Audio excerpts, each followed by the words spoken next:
Morning. Today we'll be tackling a very important topic. Tapos na po tayo sa ating series on Statement of Faith. And today we'll be discussing about eternal life.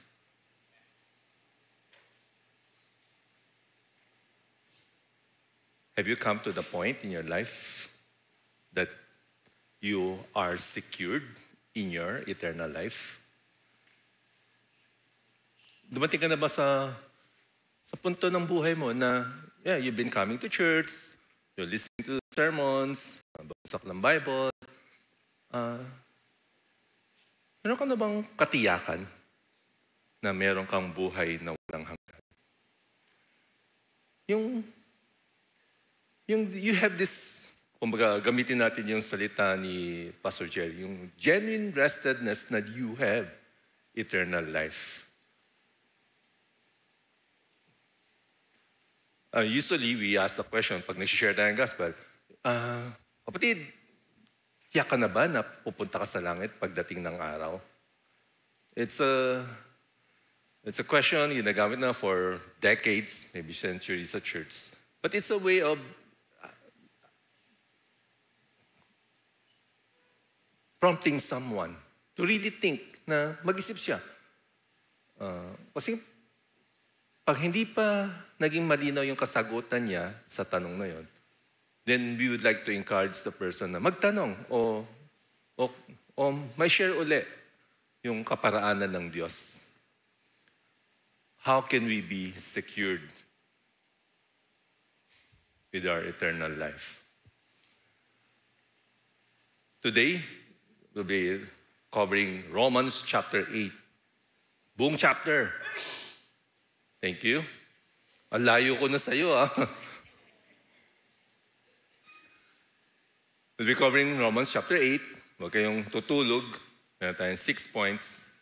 And from this chapter of Romans 8, we will learn together what God is saying with regard to eternal. Yung paano ka magkakaroon ng katiyakan na nawa after this worship service or during the worship service, the Lord will speak to you. The Holy Spirit will speak to you and assure you that you have eternal life. And the next time na may magtanong sa'yo, meron ka na bang, sure ka na ba na pupunta ka sa heaven one day? And your answer is, yes, I am sure. And your succeeding follow-up answer, kailangan malinaw din. Kasi nga, may mga nagsasabi na, meron ako eternal life. Bakit? Kasi naniniwala din naman ako sa Diyos. That's not a biblical answer. That's not what God is telling you. Or sasabihin mo naman na, pupunta naman ako sa heaven. Bakit? Tingnan mo yung katabi ko. Mas mabait naman ako dito sa tabi ko. That's not a biblical answer. So we'll be covering Romans chapter 8 and we will learn together what it means to have eternal life secured in Christ Jesus. And not only that, we will try also to answer the question, paano yan? Nagkakasala ako. Pwede bang mawala ang aking eternal life? And sad to say, there are those who teach na pwedeng mawala ang iyong eternal life. So we would like to refute that by using the very word of God. Let's pray. Holy Spirit, we pray that you would speak into our hearts, Lord. This is a chapter about you, your mighty working, and we pray, Lord, that your truth will be revealed, oh Lord. The assurance of the finished work of Christ will be upon us, oh Lord. And we'll be able to clear out some of the clouded principles that we might be hearing or reading from the internet, oh Lord. Na magkaroon talaga kami ng katatagan mula sa iyong salita, Panginoon. We pray in Jesus' name. Amen. So from Romans 6, we have 6 points to tell us that our eternal life is secured in Christ Jesus. Background muna. Romans chapter 7, nagsasalita si Paul. Sabi niya, yung nirap ko nung isang araw, yung mga kaya kong, dapat kong gawin, di ko nagagawa ang mga dapat kong gawin. Ang mga di ko dapat gawin, siya ang aking nagagawa. So Paul himself, natawa si Atty. Vic, ulitin ka. Dito, mas maayos na. Yung mga dapat kong gawin, hindi ko nagagawa. Ang mga dapat kong gawin. Ay, ulit. Take two. Yung mga dapat kong gawin, hindi ko nagagawa. Ang mga hindi ko dapat gawin, ang siyang aking nagagawa. Yo. Yun ang background ng chapter 7. And Paul himself attested to that. Umami siya na gano'n nangyari sa kanya. Actually, Romans 7 ended with these words from Paul. He said, "So I find it to be a law that when I want to do right, evil lies close at hand. For I delight in the law of God in my inner being. But I see in my members another law waging war against the law of my mind and making me captive to the law of sin that dwells in my members. Wretched man that I am, who will deliver me from this body of death? Thanks be to God through Jesus Christ our Lord." Who will deliver him? Thanks be to God through Jesus Christ our Lord. So that I myself serve the law of God with my mind, but with my flesh, I serve the law of sin. So he himself recognized that there is this inner struggle within him.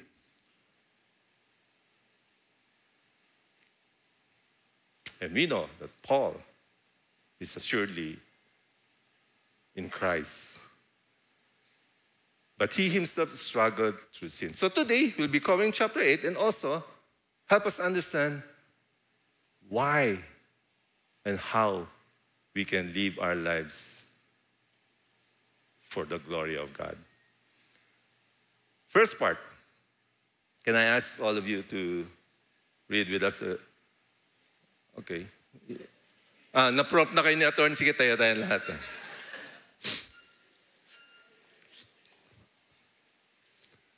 Romans 8. Let's read together.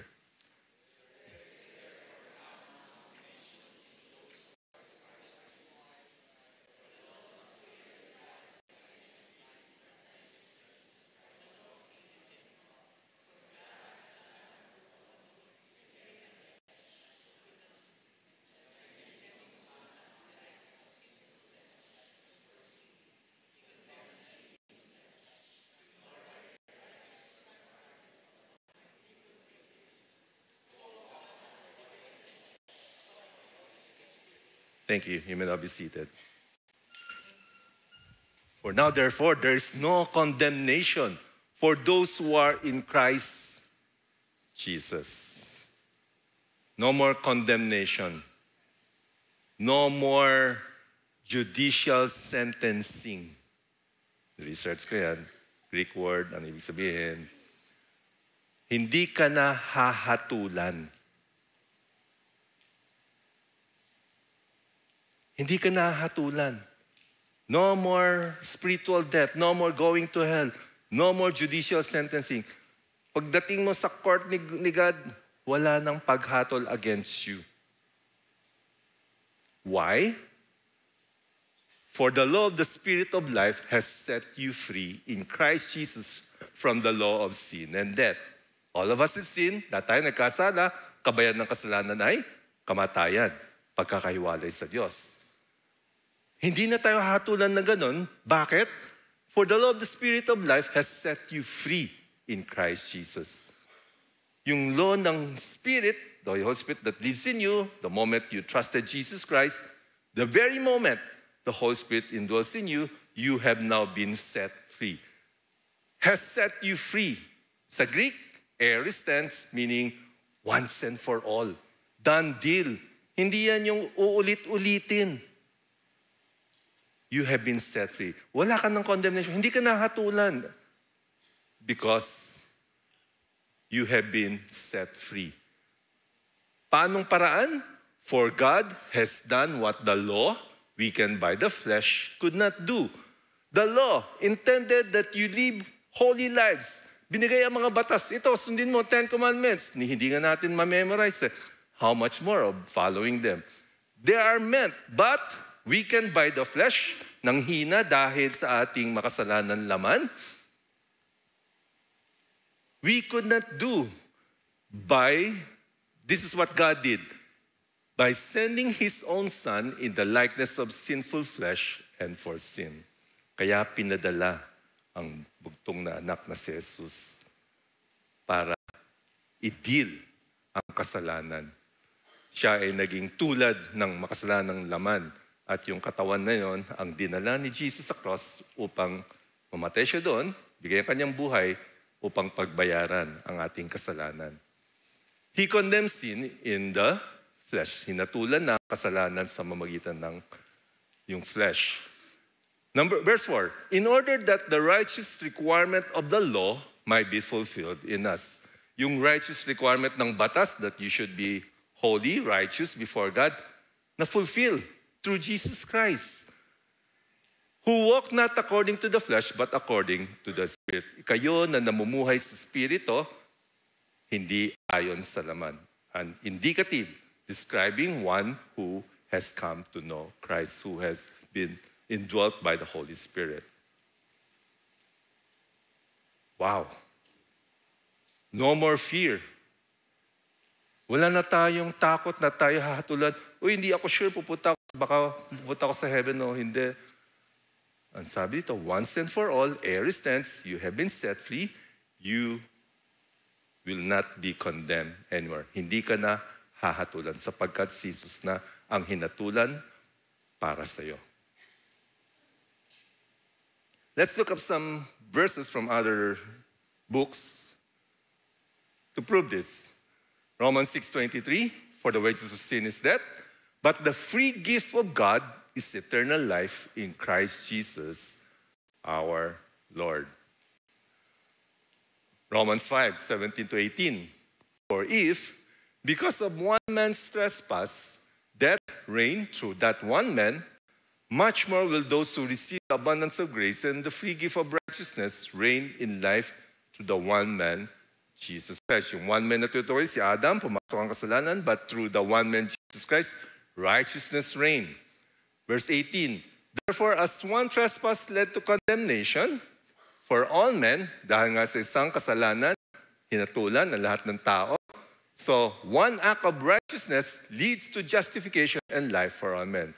Yung act ni Jesus Christ ng katuwidan, ito ay nagdala ng pagpawalang sala sa lahat ng taong nanampalataya sa Kanya. John 5:24, truly, truly, I say to you, whoever hears my word and believes Him who sent me has eternal life. You have eternal life or everlasting life. You have that. It's not temporal, eternal life. It doesn't match. It is eternal life. The life of knowing Christ, the life of having this assurance that you'll be in the very presence of God eventually. He does not come to the judgment, but has passed from death to life. Ikaw na nasa Panginoong Jesus, na ikaw ay narinig mo yung salita ng Diyos, na nampalataya ka. Ngayon, ikaw ay wala, hindi na mula sa death, pero ngayon ay ikaw ay nasa life na. Nakakross ka na. Done deal because of Jesus Christ. First point, why we can be secured with our eternal life in Christ Jesus. Romans 8:1-4 tells us that there is no condemnation for those who are in Christ Jesus. First point pa lang yan. Sure na tayo. Very clear from Romans chapter 1. Romans 8:1-4. Next section.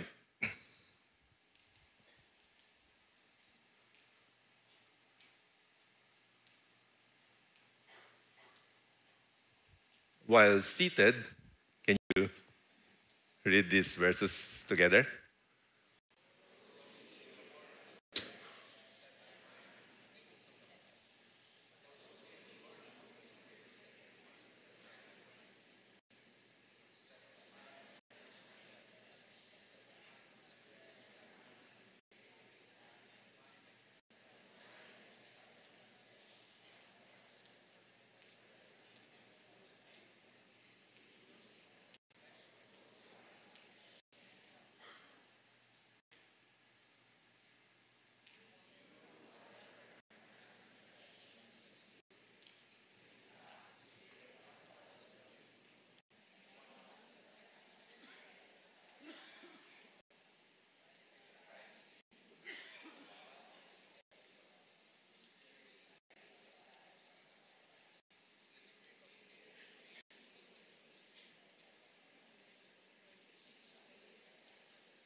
All right. Second point, we'll find here, we're starting with verse 5, for those who live according to the flesh, set their minds on the things of the flesh. Yung mga wala pa sa spirito, nasa laman pa, hindi pa dumarating sa pananampalataya, ang mind nila nakaset sa makasalanang laman. But those who live according to the Spirit set their minds on the things of the Spirit. Ikaw na nasa banal na spirito, nanampalataya kay Jesus, ang mind mo nakaset sa gusto ng banal na spirito. Verse 6, for to set the mind on the flesh is death. Pag nilagay mo nga yung mindset mo sa laman, ano ba yung mga salaman? Yung mga sexual sin, mga greediness, yung iba't iba pa, it leads to death. But to set on the mind of the Spirit is life and peace. Pag sinunod mo yung banal spirito, nagkakaroon ka ng buhay, nagkakaroon ng kapayapaan. Verse 7, for the mind that is set on the flesh is hostile to God. Yung mga nilalagay ang mindset nila ay sa laman, ito ay may pagpuot sa Diyos. For it does not submit to God. So ayaw sumunod sa kagustuhan ng Diyos. Indeed, it cannot. Sa bagay, hindi rin talaga kaya. Kasi nga, nasa lamang.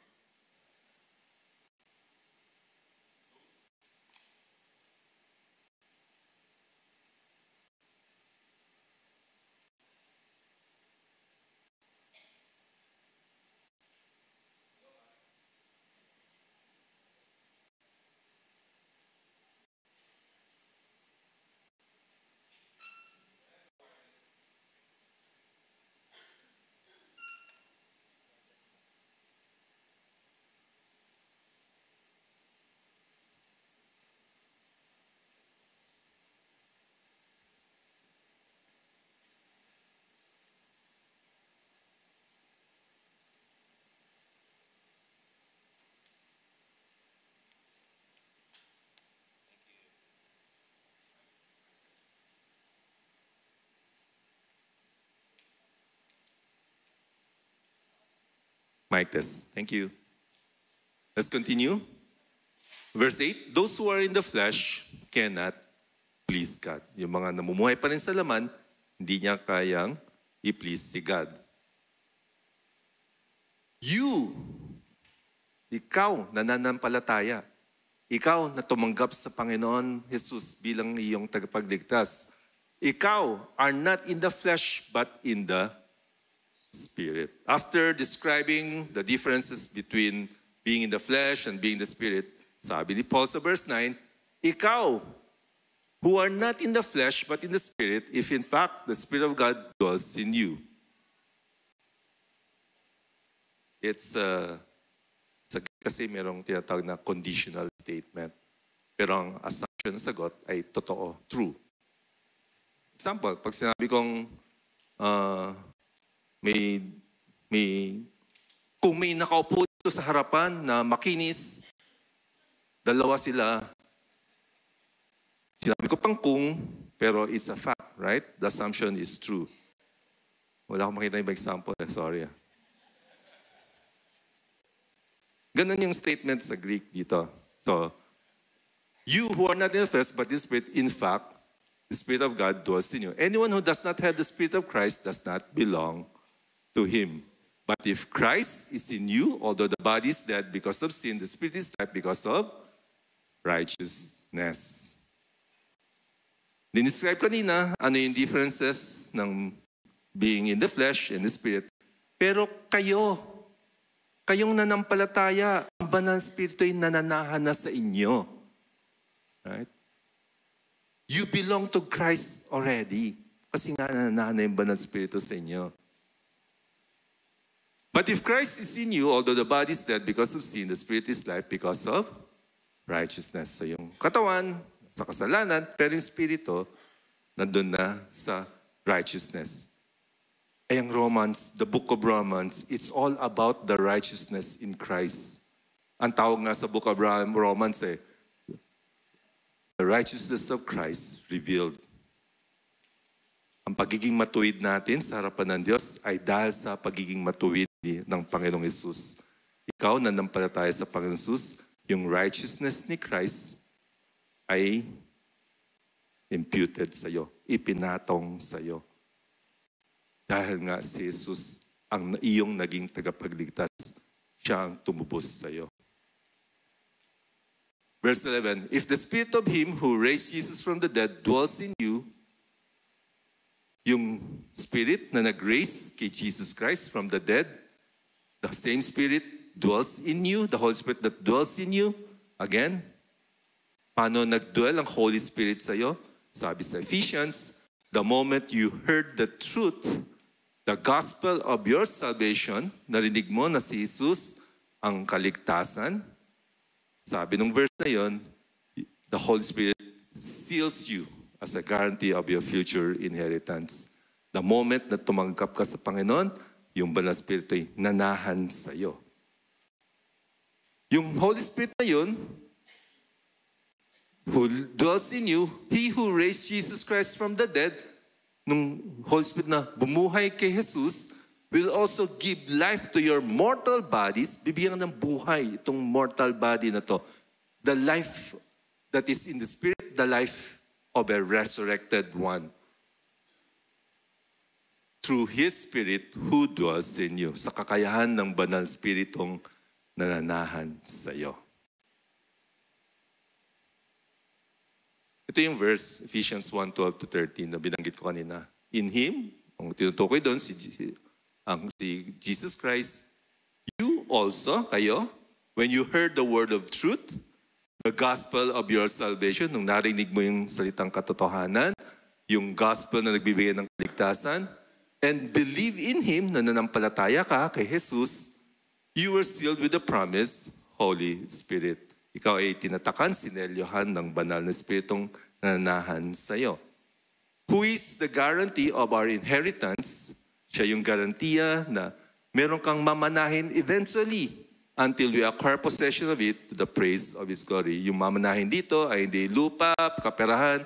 Ang mamanahin mo ay lahat ng spiritual blessings sa pagbabalik ng Panginoong Jesus. Therefore, why are we secured with our eternal life in Christ Jesus? The Holy Spirit who dwells in you, and He who raised Jesus from the dead will also give you resurrected life and body. Resurrected life while here on earth, and resurrected body eventually. It's a guarantee. So sure ka, meron kang eternal life because of Jesus Christ. Siya yung Savior mo, and the Holy Spirit who dwells in you. 2 points so far. Why we can be secured with our eternal life in Christ Jesus. Enough? Pwede na? Kulang pa? Okay na daw. Sige, let's pray. Ilang minutes pa ba ako? May 20 minutes pa ako. Pwede pa. Let's read again together while seated. Together now. So then,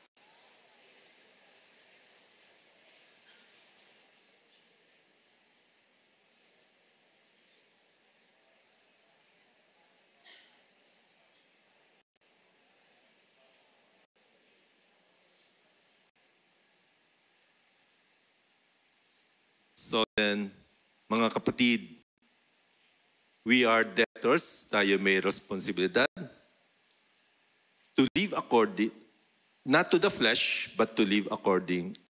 We are debtors not to the flesh, to live according. Wala tayong responsibilidad, wala tayong kautangan na dapat mamuhay tayo ayon sa makasalanang laman. Verse 13, for if you live according to the flesh, you will die. Sapagkat pag namuhay ka sa kasalanan, yung relationship mo kay God, may hinder. But if the Spirit, by the Spirit you put to death the deeds of the body, you will live. Sa tulong ng Banal na Espiritu, patayin mo na sa iyong laman yung mga gawaing makasalanan. This is the process of sanctification.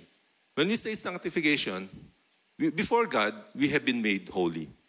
Dahil nga sa kabanalan ng Diyos. We have been made holy. Declared holy before God. Bakit? Kasi nga, no more condemnation. Si Jesus nang hinatulan para sa atin. Yung pagiging matuwid ni Jesus, nasa atin.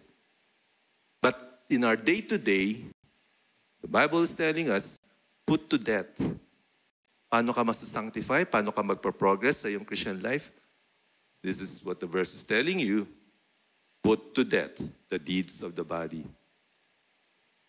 Mortify, is that another word? Cut it off. Yung mga masasamang gawain ng katawan, alisin mo na yan, patayin mo na sa katawan mo. Sapagat ikaw ngayon ay nasa espiritu na, wala ka na sa lamang makasalanan. Verse 14, for all who are led by the Spirit of God are sons of God. Ikaw na may banal spirit na nasa iyo, ikaw ay anak ng Diyos. For you did not receive the spirit of slavery to fall back into fear. Hindi ka naalipin ng takot. Hindi ka naalipin ng takot. Ikaw ba'y binabangungot? Ikaw ba'y nakakaisip, uy, nako, ako'y nagkasala. Baka ako'y mapunta sa hell. Uy, nako, nagkulang ako sa Diyos. Baka ako'y hindi natanggapin ng Diyos. Wala na yon. Bakit? Kasi ikaw ay anak na ng Diyos. And you have received the spirit of adoption as sons. Tinawag ka ng anak ng Diyos. Inadapt ka na. Dati lahat tayo ay nagkasala. Kaaway ng Diyos. Ngayon tayo kaibigan ng Diyos. Ngayon, dati nasa labas tayo ng pamilya ng Diyos. Ngayon anak na tayo ng Diyos. Inadapt na tayo. Inadapt na tayo sa pamilya ng Diyos. Sa pamagitan ng Panginoong Jesus. By whom we cry, Abba, Father. Kaya nga nakakatawag tayo sa ating Diyos Ama. Diyos Ama. God, Father, Abba. Dahil nga ikaw ay binigyan ng karapatang tawaging anak ng Diyos. So we call God the Father, Father. The Spirit Himself bears witness with our spirit that we are children of God. It is the Holy Spirit that dwells in you, who assures you, you are a child of God. Anak ka ng Diyos. The Holy Spirit that dwells in you, siya yung bumubulong sa iyo, siya yung naglalagay sa heart mo na ikaw ay anak ng Diyos. Verse 17, and if children, then heirs. Kung ikaw ay anak, ikaw ngayon ay tagapagmana. Tagapagmana ng Diyos and fellow heirs with Christ. Tagapagmana na kasama ni Jesus. Provided we suffer with Him in order that we may also be glorified with Him. Ikaw ngayon ay anak na. Lahat ng glorious inheritances, promises ni God in His eternal kingdom, you are part of it. You have become an heir. Tagapagmana ka of all those glorious inheritances and promises in the Scripture. You are an heir. That's why you can be sure that your eternal life has been secured.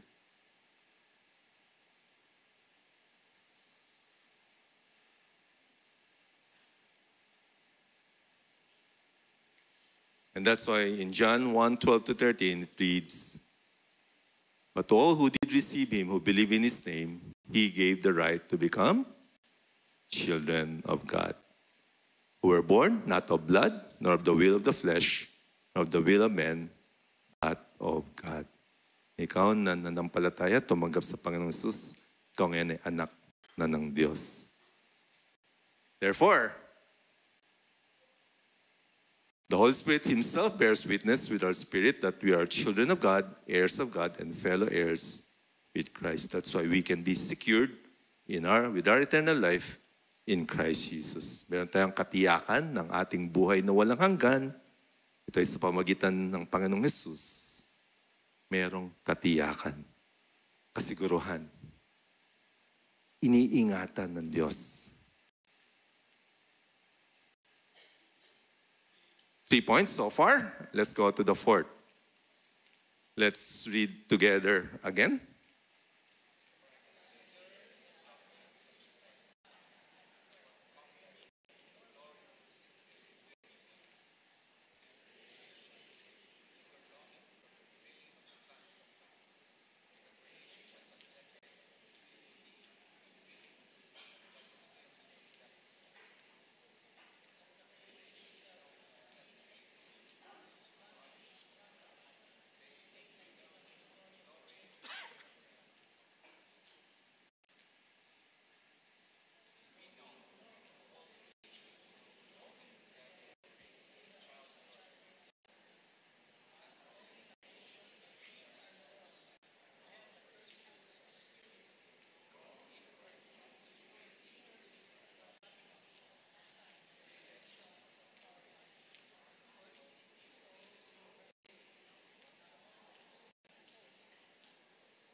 All right.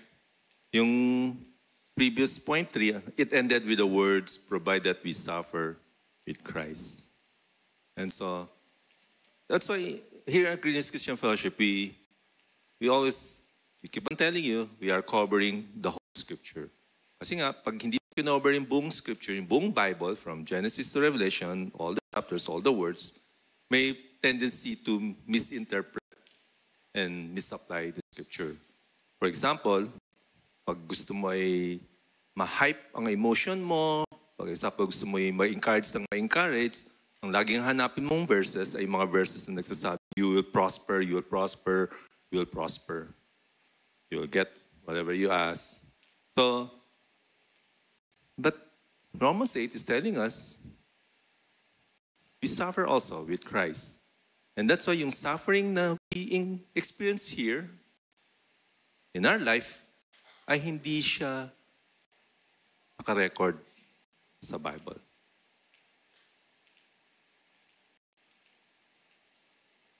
For I consider that the sufferings of this present time are not worth comparing with the glory that is to be revealed to us. We all go through some type of sufferings. It's part of being in Christ. And this verse tells us na if you consider the suffering you're going through, sabi ng verse 18, it is not worth comparing with the glory that is to be revealed to us. Wala yan, kumbaga. This is not to tell you that your suffering, your experience is not yung pain, yung distress that you're going through is not real. But the Word of God is telling us na these sufferings we're going through is nothing compared to the glory that will be eventually revealed. Verse 19, the creation waits with eager longing for the revealing of the sons of God. There is this longing, naghahangad yung buong nilikha, waiting for the revealing of the sons of God. Verse 20, for the creation was subjected to futility, meaninglessness, not willingly, but because of him who subjected it in hope. Verse 21, that the creation itself will be set free from its bondage to corruption and obtain the freedom of the glory of the children of God. So there is this longing of the whole creation. With the second coming of Jesus Christ, when God restores His kingdom here on earth, there is this longing, hinahangad-hangad ng mga mananampalataya at ng buong linikha. Verse 22, for we know that the whole creation has been groaning together in the pains of childbirth until now. Alam natin yung buong nilikha, they're groaning. Sa Tagalog ang groaning, Ate Susan? Nananaghoy. Nananaghoy in the pains of childbirth until now. I never experienced childbirth because my chromosome is XY. Okay. That defines me as male. I'm not confused with my... Anyway, sa mga who experience childbirth, you know, you can relate to what this verse is saying. Groaning, nananaghoy kasama tulad ng pains of childbirth until now. I don't know how painful, but I heard how painful it is during childbirth. And not only the creation, but we ourselves, who have the first fruits of the Spirit, groan inwardly as we wait eagerly for adoption as sons, the redemption of our bodies. Tayo rin, inwardly, nananaghoy din tayo sa pagbabalik ni Jesus, wherein our body will be redeemed from this flesh, this sinful flesh, this mortal body, this perishable body, this body that tends to be in the sin. Verse 24, for in this hope we were saved. Now, hope that is seen is not hope for what hopes for what he sees. Itong hope na to, hindi pa natin nakikita, but we put our hope in that. But if we hope for what we do not see, we wait for it with patience. Hindi natin nakikita, but we wait patiently for this redemption, and we groan inwardly. Likewise, the Spirit helps us in our weakness. Nanghihina tayo, may kahinaan tayo. We are in continuous weakness. For we do not know what to pray for as we ought, but the Spirit Himself intercedes for us with groanings too deep for words. Hindi natin alam kung ano pag-pray natin. The Holy Spirit helps us with this pananaghoy sa lalim too deep for words. Verse 27, and He who searches hearts knows what is in the mind of the Spirit. God, who knows the mind of the Spirit. We see here the Trinity. God the Father, knowing the mind of the Holy Spirit. Because the Spirit intercedes for the saints according to the will of God. Because the Holy Spirit intercedes. Namamagitan siya. So ito tayo, the Holy Spirit, God the Father, the Holy Spirit intercedes for us. And we know that for those who love God, all things work together for good for those who are called according to His purpose. Ang context, suffering.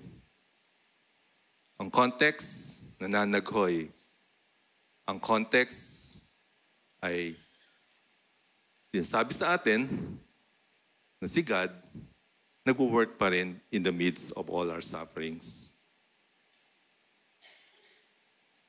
To those who love God, ikaw na nanampalataya, all things work together for good. Lahat ng pangyayari sa buhay, it's for your good.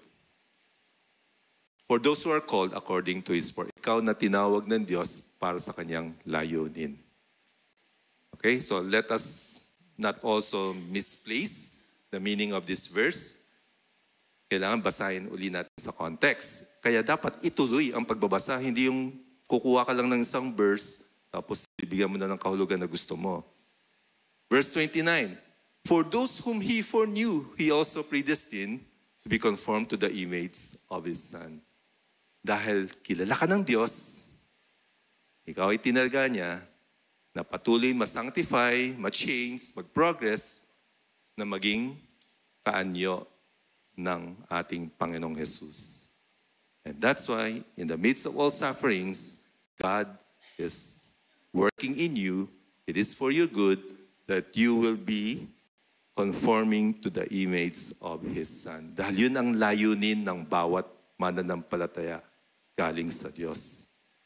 In order that He might be the firstborn among many brothers. Verse 30, and those whom He predestined, He also called. Ikaw na tinaga, ikaw ay tinawag. For those whom He called, He also justified. Ikaw na tinawag, ikaw ay pinawalang sala. Ikaw, nakikilala ng Diyos, hindi lang yung anong gagawin mo in the future. Ikaw, na God foreknew, ikaw nakilala ng Diyos, ikaw ay tinalaga niya, ikaw ay kanyang tinawag, ikaw ay kanyang pinawalang sala, and eventually, you will be glorified. Bibigyan kanya ng kalwalhatian. At lahat ng to ay dahil sa Panginoong Jesus sa pagkilos ng Banal Espiritu sa iyo. What an assurance. God who knew you, foreknew you, is working out all things for your good, sanctifying you into the very image of Christ, and all these promises are with you. That's why we can be sure that our eternal life is secured in Christ, because those whom God foreknew, He also predestined, and whom He predestined, He also called, and whom He called, He also justified, and whom He justified, He also glorified. It's all God. Yung eternal life mo, it's all God.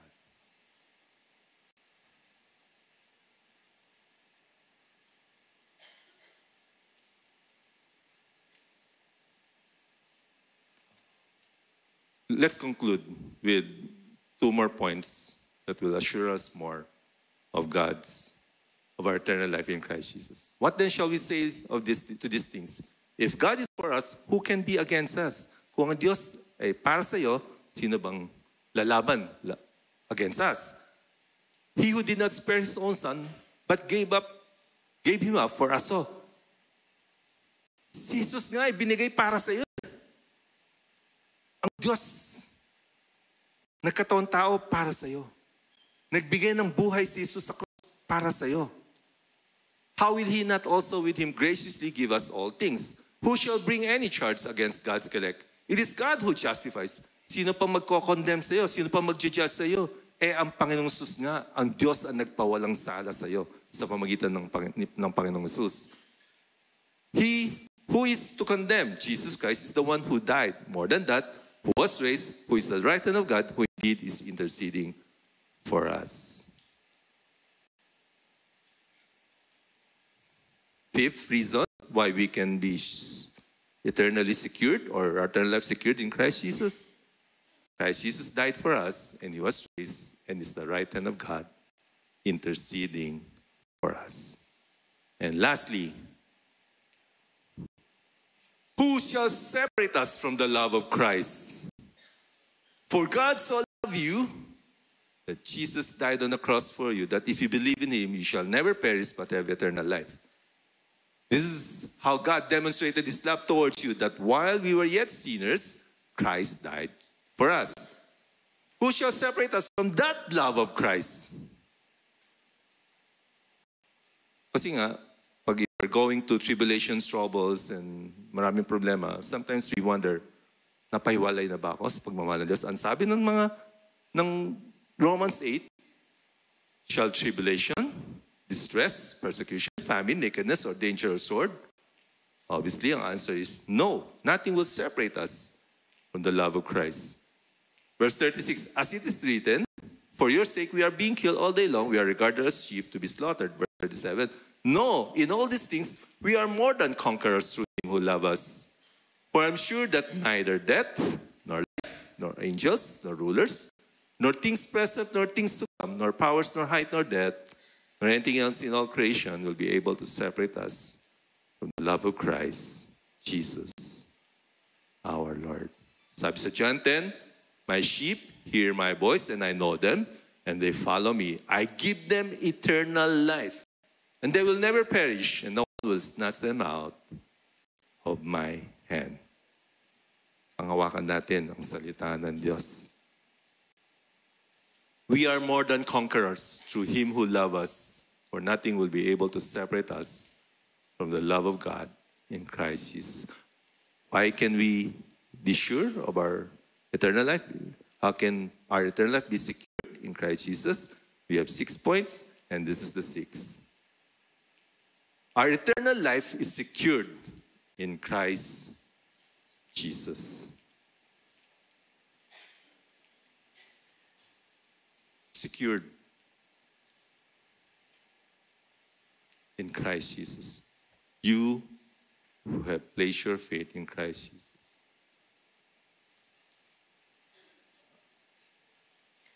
And if you still wonder, pagkatapos nito, you still wonder, meron ba talaga akong kaligtasan? Hindi ba mawala ang kaligtasan ko? Go back to all these 6 points. Read Romans 8. There is no more condemnation. The Holy Spirit dwells in you. We are children of God. God foreknew you. You have been justified. Christ died for us. We are more than conquerors. Nothing will separate us from the love of Christ. Hold on to this truth. Because if we base our salvation on I, paano ka katiyak na ikaw ay ligtas? Kung ang sagot mo ay, dahil ako ay magawa na mabuti. Kung ang sagot mo ay, dahil ako ay sumusunod sa Diyos. Kung ang sagot mo ay, dahil ako ay nanampalataya, minsan magdududa ka kung ikaw ay may kaligtasan. Pero kung ang sagot mo ay, bakit ka may buhay na walangan? Ang sagot mo ay, dahil si Jesus ay namatay sa krus para sa akin. Kung yun ang sagot mo, magkakaroon ka ng katiyakan, kasiguruhan, dahil ang kaligtasan mo, dahil sa Panginoong Jesus at hindi dahil sa iyo. Let's pray. Lord, we thank you for your word. Ikaw ang patuloy na naglalagay ng katiyakan sa puso namin. Salamat sa banal na kasulatan. Salamat po sa Bible. Doon namin masasaliksik ang katotohanan. Doon namin makikitang lubusang mong pagmamahal para sa amin. Kami, nagkasala, patuloy na nagkakasala laban sa iyo, Panginoon. Hindi namin mawari, Panginoon, kung bakit pinili mo pa rin na kami mahalin. Ganun pa man, Panginoon, kami nagpapasalamat. Tapos pusong nagpapasalamat sa buhay na walang pinagkaloob mo sa amin. Eternal life. A gift from you, O Lord. Lord Jesus, you did it for us. And we are thankful. Place that truth, O Lord, in our hearts. We pray in Jesus' name. Amen.